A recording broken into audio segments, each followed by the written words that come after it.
మన నగరాలు పట్టణాలు ప్రగతి బాట పట్టాలంటే బీజేపీని గెలిపించండి. కేంద్ర ప్రభుత్వ సహకారంతో మున్సిపాలిటీలు, కార్పొరేషన్ల సమగ్రాభివృద్ధి. ఇది తెలంగాణ ప్రజలకు మోదీ గ్యారంటీ. కమలం గుర్తుకే మన vote. Save Telangana. Vote for BJP.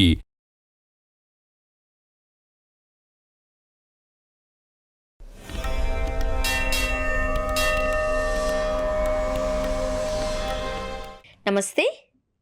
భారతదేశం దేవుళ్ళు, ఆలయాలకు ప్రసిద్ధి. దేశవ్యాప్తంగా ఎన్నో మర్మమైన ప్రదేశాలు, గుళ్ళు చాలా ఉన్నాయి. అంతేకాదు పురాతన గుడులన్నీ అద్భుతమైన చరిత్ర, శిల్పకళలకు నెలవు. వాటి రహస్యాలు ఇప్పటికీ ఎవ్వరికీ తెలియదు. అలాంటి ఒక ఆలయం గురించి ఇప్పుడు మనం తెలుసుకోబోతున్నాం. భారతదేశంలో చాలా రహస్యమైన, అంతుబట్టని వింతలు కలిగిన దేవాలయాలు ఎన్నో ఉన్నాయి. వాటి రహస్యాలు ఇప్పటి వరకు బయటపడలేదు. ఈ ఆలయం వాటిలో ఒకటి. మొత్తం 99,99,999 విగ్రహాలు కలిగిన ఈ ఆలయం ఇప్పటికీ అంతుచిక్కని మిస్టీరియస్ టెంపుల్గా ప్రజలను ఆకర్షిస్తోంది. ఈ ఆలయ రహస్యాన్ని ఛేదించడానికి చాలామంది పండితులు ప్రయత్నించారు, కానీ వారి ప్రయత్నాలేవీ ఫలించలేదు.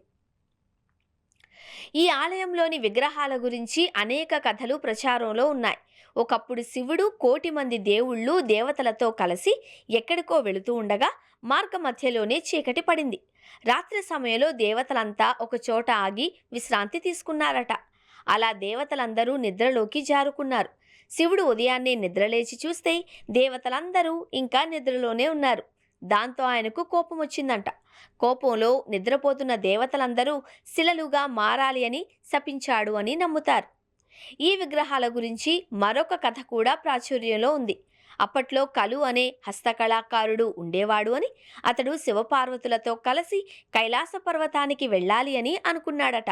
కానీ అది అసాధ్యం. హస్తకళాకారుడి పట్టుదల కారణంగా శివుడు అతని కలలో కనిపించి ఒక రాత్రిలో 1,000,000 దేవతల విగ్రహాలను తయారు చేస్తే తనతో పాటు తీసుకువెళతాను అని చెప్పాడట. ఆ తరువాత హస్తకళాకారుడు రాత్రంతా విగ్రహాలను తయారు చేశాడు. అయితే మొదటి కథలో ఒక దేవుడు శివుని శాపం నుండి తప్పించుకున్నాడు అని చెబుతారు. రెండవ కథలో రాత్రంతా 1,000,000 విగ్రహాలను తయారు చేస్తూ ఉండగా అందులో ఒక విగ్రహాన్ని ఆ కళాకారుడు పోగొట్టుకున్నాడు అని చెబుతారు. 1,000,000 కంటే ఒక్కటి మాత్రమే తక్కువగా ఉండడం వలన దీనిని ఒనకోటి అని పిలుస్తారు. ఈశాన్య రాష్ట్రమైన త్రిపుర దగ్గరలో ఉంది ఈ ఒనకోటి ఆలయం. త్రిపుర రాజధాని అగర్తాలా నుండి 145 కిలోమీటర్ల దూరంలో ఉంది.